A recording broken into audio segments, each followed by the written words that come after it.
ada goror yang ditoleri ringan. Setiap ada dua akad dalam satu paket transaksi, itu tidak diperbolehkan apapun targetnya, apapun substansinya. Pada kompetisi ini, ya margin trading, short selling itu kan praktek terlarang ya.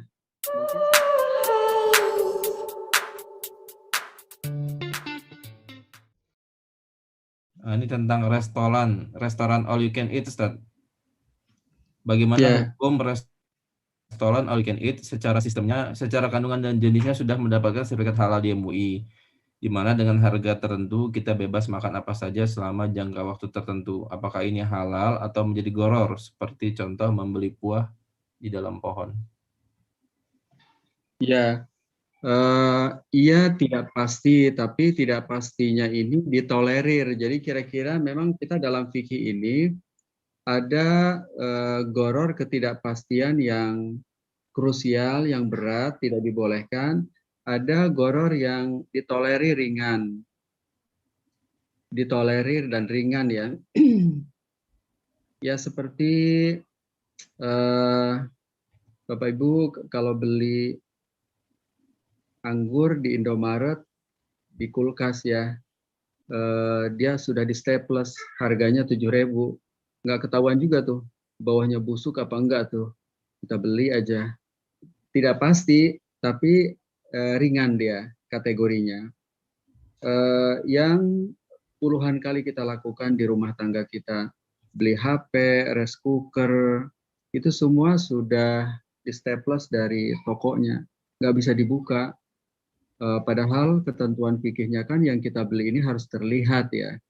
Nah, tapi itu sudah kita lakukan puluhan kali. Nah, itu dibolehkan karena gorornya ringan, karena pada umumnya barang yang dibeli tersebut sesuai dengan contohnya. Begitu itu. Jadi begitu pula dengan apa namanya, all you can eat ya. Ya, Itu diperbolehkan. Jadi walaupun ada ketidakpastian berapa suapnya nih yang masuk, berapa suap yang dikonsumsi itu, tetapi sebenarnya kan udah lazim ya, pebisnis sudah ngitung perutnya orang Melayu, perutnya orang Bandung sekian lah. Walaupun saya sediakan 10 baskom, paling yang keambil cuma sekian maksimumnya gitu. Kalau enggak muntah kali gitu. Jadi sudah ada hitung-hitungannya lah kira-kira gitu. Demikian, Ustaz. baik Ustaz. Ini yang berikutnya mirip ya, tapi coba Anda bacakan aja nggak apa-apa. Assalamualaikum Ustaz, izin bertanya bagaimana hukum menjadi reseller atau dropshipper? Saya pernah dengar kalau ada 2 transaksi, 1 kali perpindahan barang itu hukumnya haram. Mohon penjelasannya Ustaz. Ya, mungkin kita mulai dengan konsep dulu yang dua akad tadi ya. Jadi memang kalau dalam fikih memang ada dua penafsiran.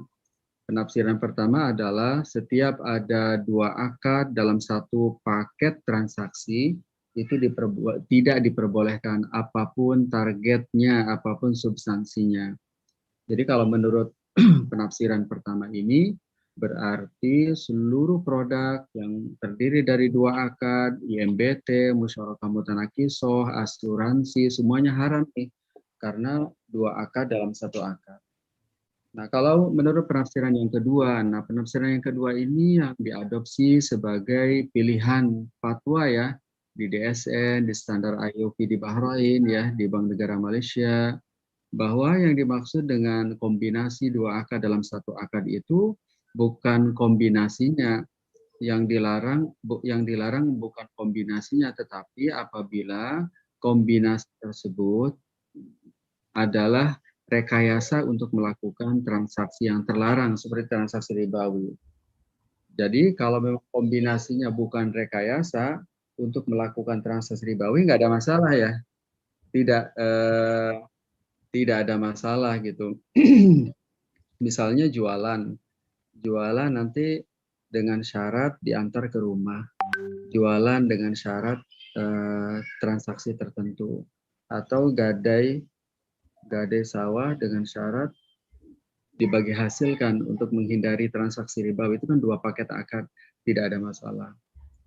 Kembali ke awal, berarti kalau menurut penafsiran yang kedua, itu bukan dua akad dalam satu akad yang dilarang, biasa saja, karena bukan bagian dari rekayasa untuk melakukan transaksi ribawi. Demikian, Ustaz. Baik, Ustaz, syukran, Ustaz. Yang berikutnya, bagaimana jika menjual barang yang sama tapi dengan harga yang berbeda? Misalnya di tempat A dijualnya 2.000, di tempat B dijualnya 3.000. Prinsipnya harga itu kan didasarkan pada kesepakatan, berapapun nominal yang muncul dalam kondisi apapun, itu yang menjadi kewenangan adalah kesepakatan kedua belah pihak. Pun saat harga itu dibedakan sesuai dengan kondisinya, ya. Jadi goreng pisang di warung sebelah harganya sekian, tapi pas di restoran mahal itu juga sih gitu, tapi harganya mahal banget, ya nggak ada masalah. nggak nggak ada masalah juga sih. Karena asumsinya, jadi goreng pisang satu di warung sebelah itu harganya 1.500, tapi kalau di restoran berkelas itu harganya 20.000. Ya nggak ada masalah dua-duanya juga, karena kalau kita mengambil kata-kata kesepakatan, sebenarnya konsumen yang akhirnya membeli pisang dengan harga 20.000 di resto berkelas tadi, itu dia setuju dengan harga tersebut. Buktinya dia datang, dia memilih resto itu, dia mengkonsumsinya gitu. Jadi tanda persetujuan itu dia datang, dia membeli, nggak komplain, itu bagian dari ijab kabulnya gitu. Demikian, Ustaz. Baik, Ustaz. Ini mungkin tadi kalau Afan, Ustaz, kalau nggak salah menafsirkan pertanyaannya, mungkin sepertinya contohnya, Ustaz. Jadi misalnya katakanlah ini kita kan sekarang banyak grup-grup WA, Ustaz, yang buat berjualan ya, yang khusus buat berjualan. Ya, Sejak masa pandemi ini grupnya banyak menjamur gitu. Karena mungkin misalnya nih kita ngejual baju koko, misalnya baju koko ini di grup A kita jualnya 100.000, tapi di grup B ya, kita jualnya 120.000, lebih mahal. Itu mungkin ya. seperti itu. Boleh, Ustaz, ya? Oh gitu ya. Iya, Ustaz.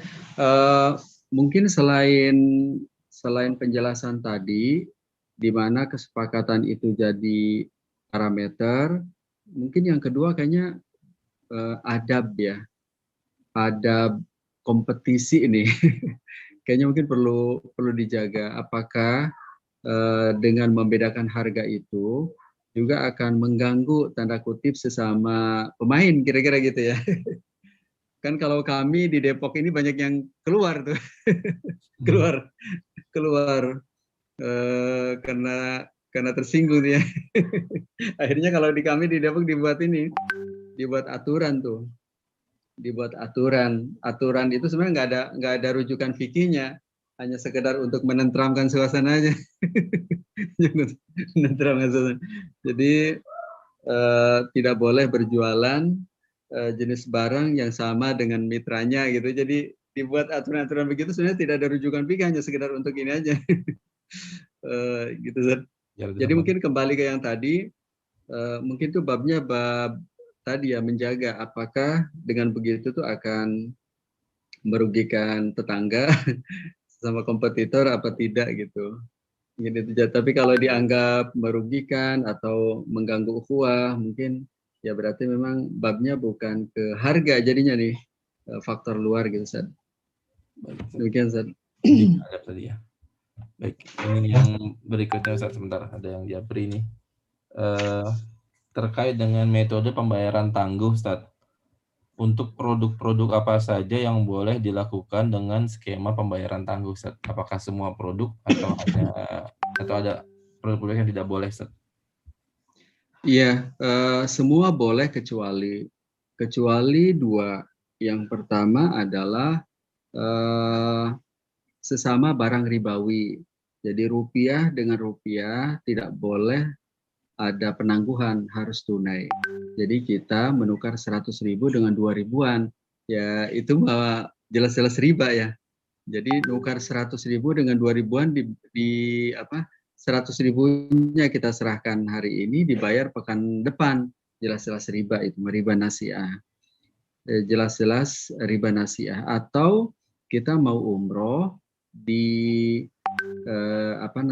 di Terminal 3 Soekarno-Hatta, kita beli real, rupiah beli real, diserah terimakannya nanti. Jelas-jelas riba itu.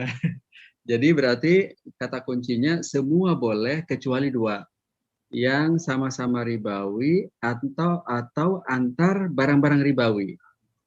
Contohnya yang sama-sama ribawi berarti emas dengan emas, rupiah dengan rupiah, real dengan real, ya. Yang kedua, antar sesama barang ribawi yang berbeda, tapi sama-sama barang ribawi, seperti rupiah dengan real, gitu ya, rupiah dengan dolar, atau emas dengan perak. Di luar itu boleh semuanya, boleh tangguh maksudnya. Baik, Ustaz. Baik, Ustaz, kita lanjut ke pertanyaan berikutnya ya. Apakah definisi margin trading atau short selling, Ustaz?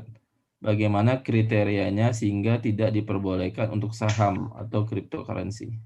Ini yang tadi sempat disinggung, Ustaz, ada istilah margin trading dengan short selling. Masih di mute, Ustaz? Oh ya, Ustaz. Afwan. Ya, Ustaz. Apa-apa, Ustaz. Halo, Ustaz. Ulang, Ustaz ya. Apakah definisi margin trading atau short selling, Ustaz? Tadi yang mungkin sempat disinggung istilahnya. Ya, margin trading, short selling itu kan praktek terlarang ya.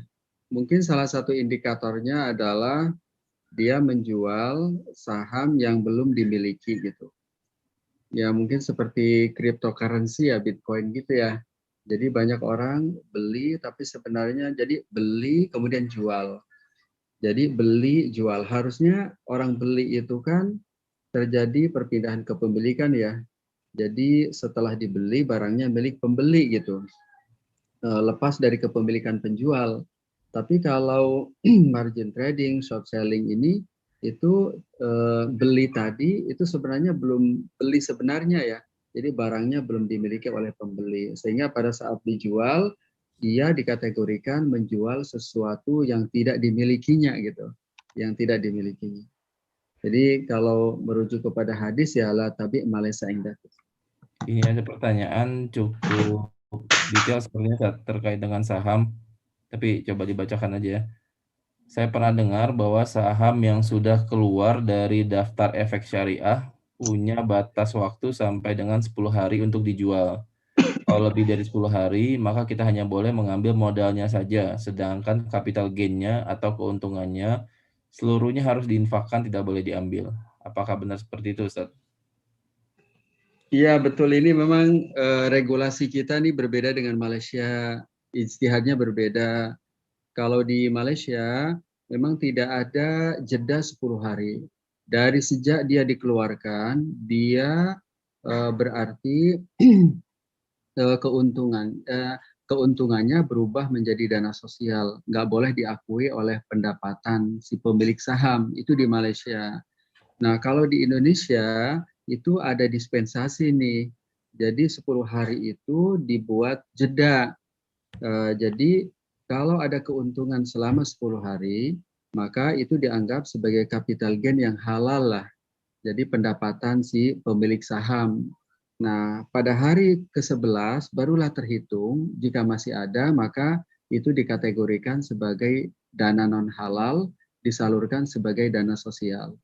Demikian saat ini perbedaan ijtihad aja antara kita di Jakarta dengan Kuala Lumpur ya. Fikih kan ada dua mazhab nih, antara yang membolehkan dengan tidak membolehkan. Ya, beli di lembaga keuangan syariah ya, yang jelas-jelas terawasi lah. Yang terawasi aja nggak aman. Yang diterima 10 juta, ternyata yang dibayar 10.200.000. Maka si penjual tidak selesai kewajibannya setelah dia mendapatkan uang. Jadi seorang trader ke SOTS, mungkin dia melakukan margin trading, short selling, kalau nggak komitmen. Apalagi di luar itu ya gitu.